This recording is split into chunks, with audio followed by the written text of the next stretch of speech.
Assalamualaikum warahmatullahi wabarakatuh. Kami dari kelompok 1 akan mempresentasikan hasil diskusi kami mengenai cara pembuatan obat tradisional yang baik. Sebelum memulai presentasi, saya terlebih dahulu akan mengenalkan anggota kelompok 1. Yang pertama ada saya sendiri, Dian Putri, Indah Septia, Nida Larasati, Septia Nurbaiti, Nur Adila Arman, dan Vela Kurnia Wahyuni. Baiklah, selanjutnya kita akan memulai presentasinya. Pertama, kita masuk pada definisi CPOTB. Menurut Kemenkes nomor 659 tahun 1991, CPOTB itu merupakan cara pembuatan obat tradisional yang diikuti dengan pengawasan menyeluruh dan bertujuan untuk menyediakan obat tradisional yang senantiasa memenuhi persyaratan yang berlaku. Selanjutnya kita masuk pada latar belakang CPOTB. Sebagaimana yang sudah kita ketahui, obat tradisional itu merupakan produk yang dibuat dari bahan alam yang jenis dan sifat kandungannya sangat beragam. Sehingga untuk menjamin mutu obat tradisional diperlukan cara pembuatan obat yang baik dengan lebih memperhatikan proses produksi dan penanganan bahan baku. Cara pembuatan CPOTB ini meliputi seluruh aspek yang menyangkut pembuatan obat tradisional yang bertujuan untuk menjamin agar produk yang dihasilkan itu senantiasa memenuhi persyaratan mutu yang telah ditentukan sesuai dengan tujuan penggunaannya. Mutu produk tergantung dari bahan awal, proses produksi, pengawasan mutu, bangunan, peralatan, dan personalia yang menanganinya.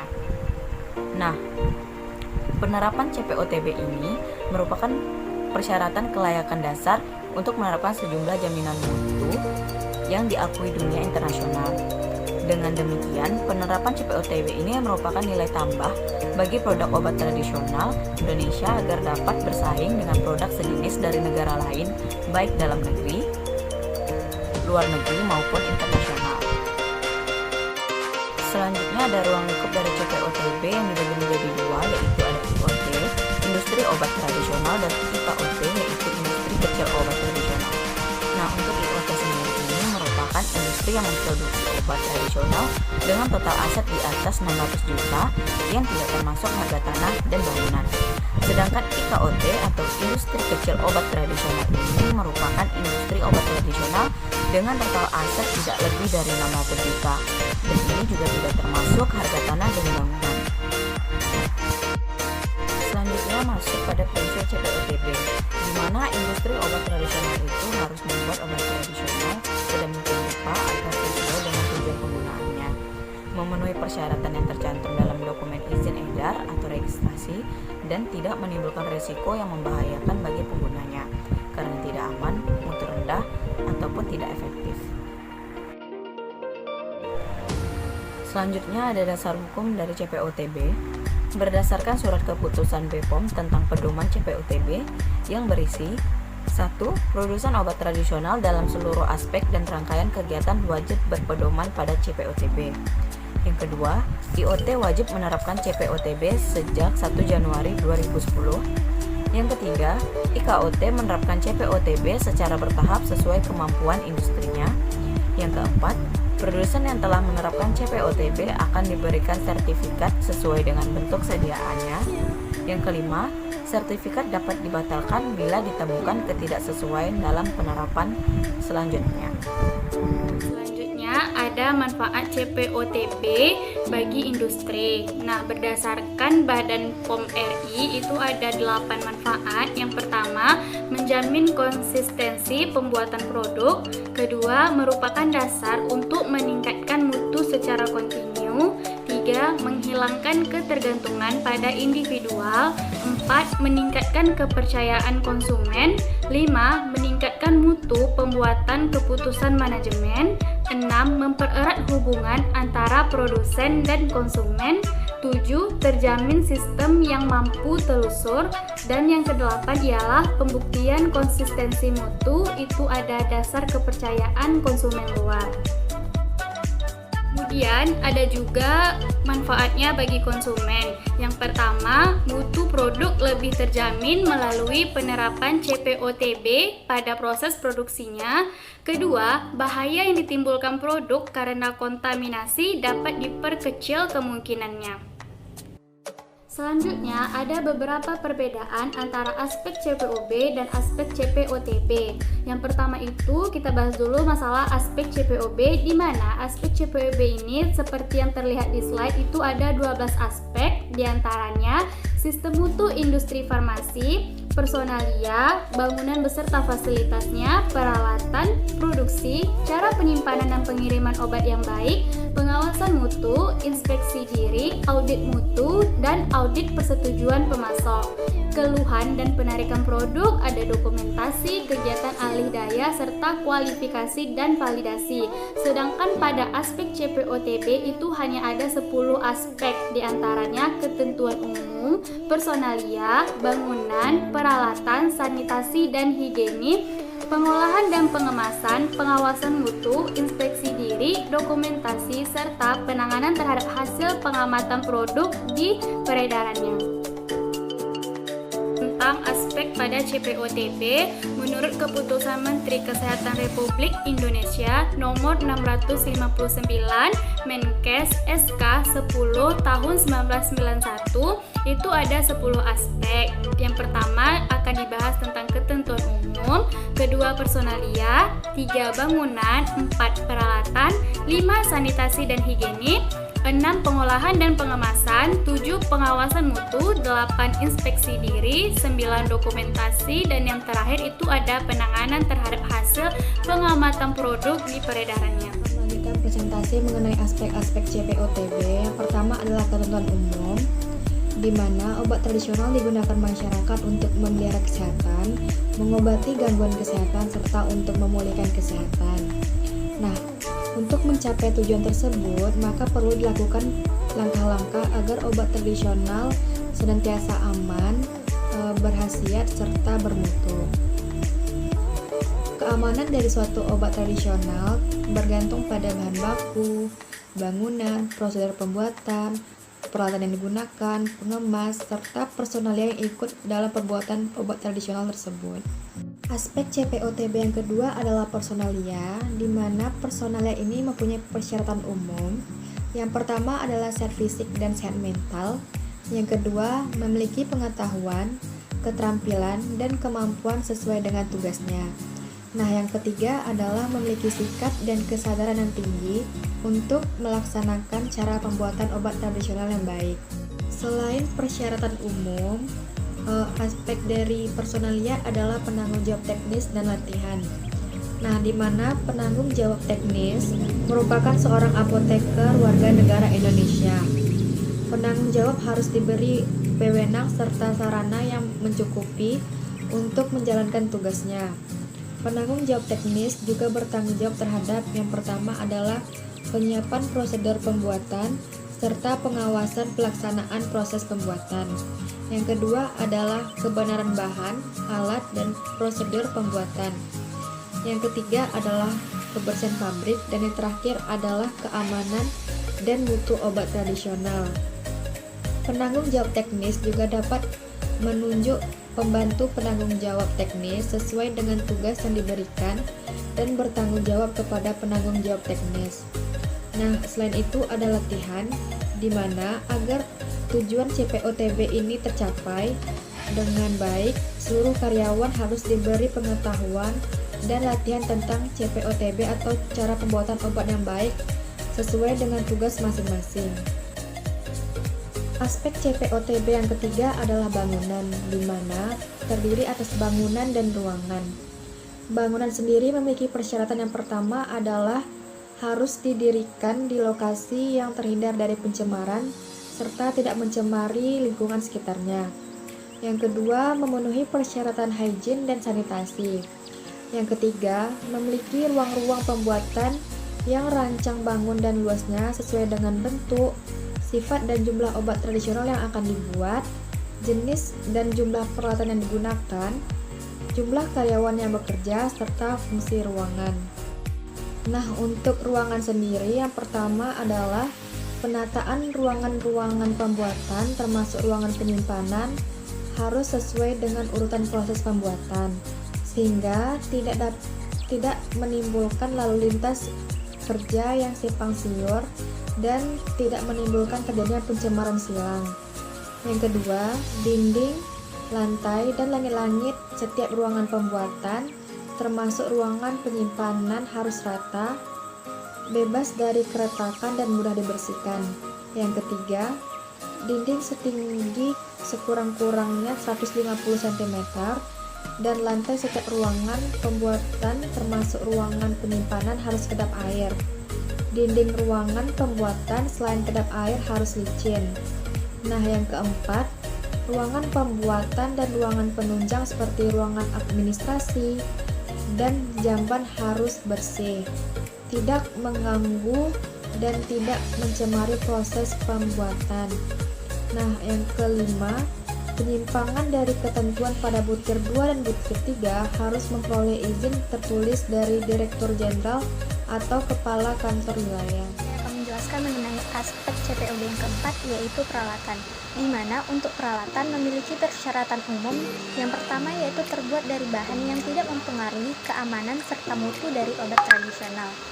Yang kedua, mempunyai rancang bangunan yang tepat sehingga dapat menjamin keamanan, mutu, serta keseragaman obat tradisional dari batch ke batch. Kemudian yang ketiga, mempunyai ukuran serta kapasitas produksi yang sesuai dengan jumlah produksi dan luas ruangan. Kemudian untuk persyaratan yang keempat yaitu diletakkan di tempat yang sesuai, sehingga dalam penggunaannya tidak mencemari obat tradisional yang dibuat dan mudah dibersihkan. Peralatan, di mana jenis peralatan yang digunakan dalam CPOTB ini harus sesuai dengan bentuk obat tradisional yang akan dibuat. Kemudian persyaratan untuk peralatannya sendiri, yang pertama yaitu alat atau mesin pengering harus mampu mengeringkan bahan baku ataupun produk antara sehingga kadar airnya tidak memungkinkan pertumbuhan kapang, kamir, dan jasa unik lainnya.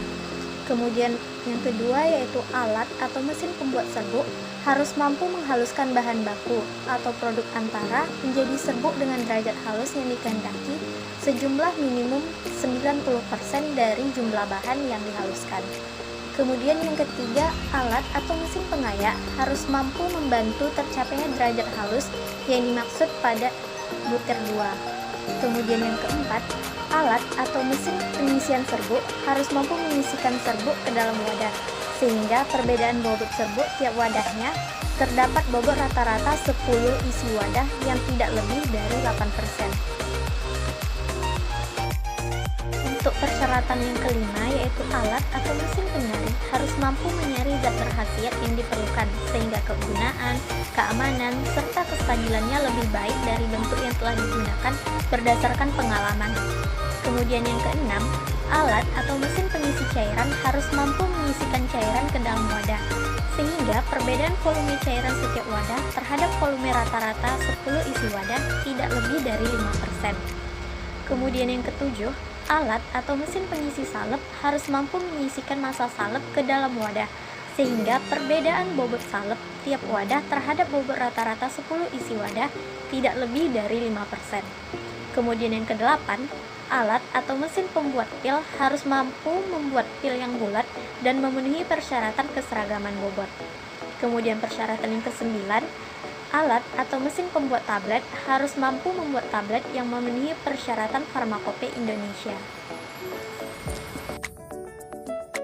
Peralatan laboratorium, di mana untuk suatu industri obat tradisional sekurang-kurangnya harus memiliki timbangan gram dan miligram, mikroskop serta perlengkapannya, alat gelas yang sesuai dengan keperluan, serta lampu spiritus. Nah, selain peralatan tersebut juga harus dilengkapi dengan bahan kimia dan larutan reaksi yang sesuai dengan keperluan, serta buku-buku persyaratan seperti Materia Medika Indonesia, Farmakope Indonesia, Ekstrak Farmakope Indonesia edisi terakhir, serta buku-buku lain yang ditetapkan oleh Menteri Kesehatan. Nah, selain peralatan yang telah disebutkan sebelumnya, juga harus dilengkapi dengan peralatan laboratorium yang sesuai dengan persyaratan pengujian setiap bentuk obat tradisional yang dibuat. Kemudian, harus sesuai dengan prosedur pengujian yang perlu dilakukan. CPOTB yang selanjutnya yaitu sanitasi dan higienis, di mana personalia, bangunan, peralatan, bahan, proses pembuatan, pengemasan, dan juga setiap hal merupakan sumber pencemaran dari produk. Nah, sehingga pada setiap aspek pembuatan obat tradisional ini harus dilakukan upaya untuk menjamin kondisi yang memenuhi persyaratan kesehatan. Untuk aspek CPOTB atau cara pembuatan obat tradisional yang keenam, yaitu pengolahan dan pengemasan. Pengolahan di sini maksudnya adalah seluruh kegiatan yang dimulai dari penimbangan bahan baku sampai terbentuknya produk ruahan. Sedangkan pada pengemasan adalah kegiatan yang dimulai dari mewadahi, membungkus, memberi etiket, atau kegiatan lain yang dilakukan terhadap produk ruahan untuk menghasilkan produk jadi. Dalam pengolahan dan pengemasan, hal pertama yang kita bahas adalah bahan baku dan bahan pengemas. Nah, dalam bahan baku dan bahan pengemas untuk pembuatan obat tradisional ini tentunya harus memenuhi persyaratan yang berlaku. Setelah itu, pemeriksaan dan pengujian terhadap bahan baku dan bahan pengemas harus dilakukan secara berkala untuk memberikan keyakinan bahwa wadah penyimpanannya ataupun bahan baku yang digunakan itu dalam kondisi yang baik. Yang kedua ini adalah validasi proses. Nah, sebelum kita melaksanakan prosedur pengolahan obat tradisional, maka harus dilakukan uji coba. Uji coba ini dilakukan untuk membuktikan bahwa prosedur yang kita gunakan itu benar-benar cocok terhadap bahan bakunya. Nah, ketika terjadi perubahan proses, peralatan, atau bahan baku yang digunakan, maka harus dilakukan tindakan validasi ulang. Validasi ulang ini dilakukan untuk menjamin bahwa perubahan tersebut tetap menghasilkan produk yang memenuhi persyaratan yang berlaku. Yang ketiga itu ada pencemaran. Pencemaran fisik, kimiawi, atau zat renik yang dapat membahayakan kesehatan dan dapat mempengaruhi mutu dari produk obat tradisional itu dilarang. Pencemaran oleh kamir, kapang, atau kuman non-patogen, walaupun dia tidak berpengaruh langsung pada kesehatan, harus dicegah sekecil mungkin sampai dengan batas yang berlaku. Karena besar kecilnya pencemaran menunjukkan derajat keberhasilan CPOTB di industri. Yang keempat adalah nomor kode produksi, di mana sistem penandaan pada nomor kode produksi ini harus memuat bulan, batch yang keberapa, serta tahun dan jumlah pembuatan pada masing-masing batchnya. Yang kelima itu ada penimbangan dan penyerahan. Yang pertama, sebelum dilakukannya penimbangan atau pengukuran, maka harus dipastikan ketepatan dari timbangannya dan ukuran serta kebenaran bahan yang akan ditimbang.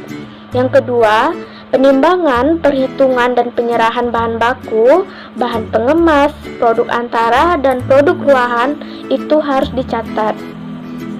Yang keenam ada pengolahan. Jadi yang pertama dalam pengolahan ini, semua peralatan atau bahan baku yang digunakan dalam proses pengolahan maupun kondisi ruangan dari pengolahannya itu harus sesuai dengan ketentuan yang tercantum. Yang kedua, harus dihindari terjadinya pencemaran silang antar produknya. Biasanya pencemaran silang ini terjadi diakibatkan oleh pengolahan beberapa produk sekaligus atau secara bersamaan atau secara berurutan. Yang ketiga, itu karyawan harus menggunakan pakaian yang bersih. Yang keempat, terhadap kegiatan pengolahan yang memerlukan kondisi tertentu harus dilakukan pengawasan yang seksama. Misalnya dalam pengaturan suhu, pengaturan tekanan uap, pengaturan waktu maupun pengaturan kelembapan dari udaranya. Yang kelima, pengawasan dalam proses harus dilakukan untuk mencegah hal-hal yang dapat menyebabkan kerugian setelah produk tersebut menjadi produk jadi. Yang ketujuh itu ada pengemasan. Jadi sebelum produk itu dilakukan pengemasan, harus dipastikan terlebih dahulu kebenaran dari produknya, keutuhan dari produknya, serta mutu produk ruahan dan pengemasannya. Yang kedelapan adalah penyimpanan. Jadi bahan baku, bahan pengemas, produk antara, produk ruahan maupun produk jadi itu harus disimpan secara teratur dan rapi untuk mencegah resiko terjadinya pencemaran pencemaran silang atau untuk mempermudah dalam pemeriksaan atau pengambilan produk atau pemeliharaannya.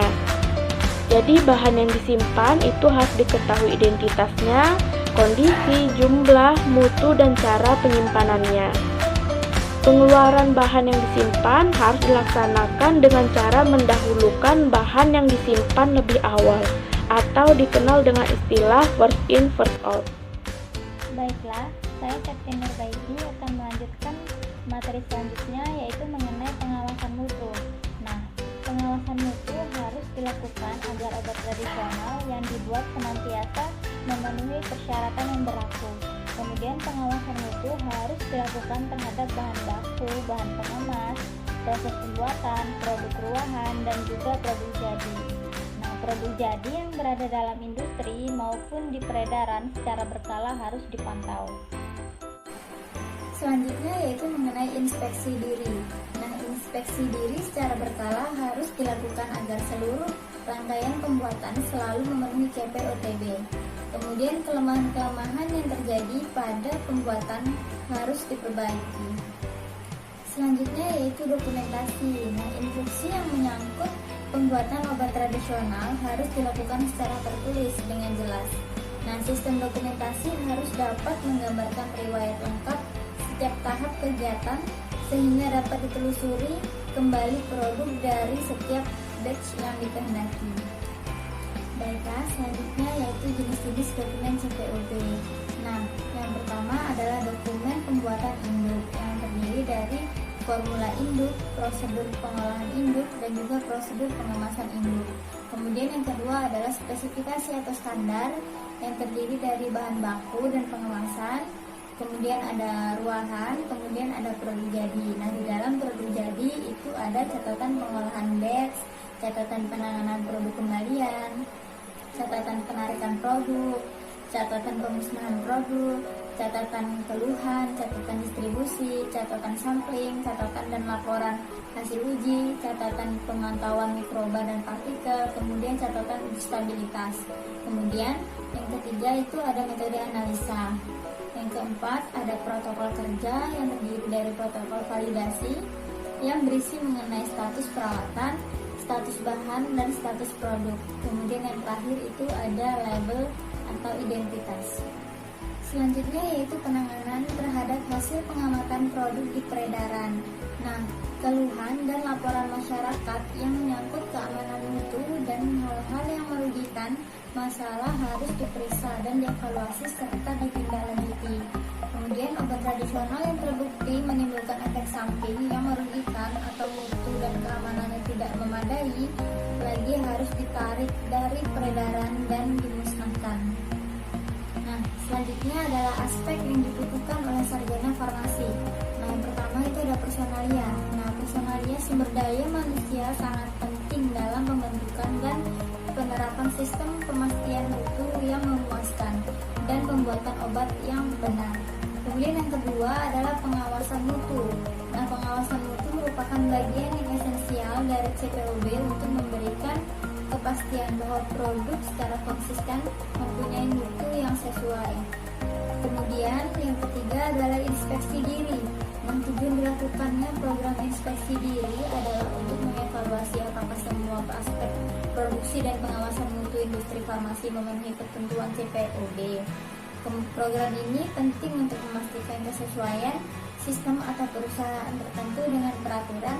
Jika terjadi ketidaksesuaian, maka akan dilaporkan kepada pihak yang berwenang dan tindakan korektif diambil untuk perbaikan dalam kualitas produk. Nah, selanjutnya yang terakhir ada dokumentasi. Nah, dokumentasi merupakan bagian dari sistem informasi manajemen dan dokumentasi yang baik merupakan bagian yang esensial dari pemastian mutu. Baiklah, sekian pemaparan materi kami mengenai CPOTB. Semoga dapat dipahami. Terima kasih. Assalamualaikum warahmatullahi wabarakatuh.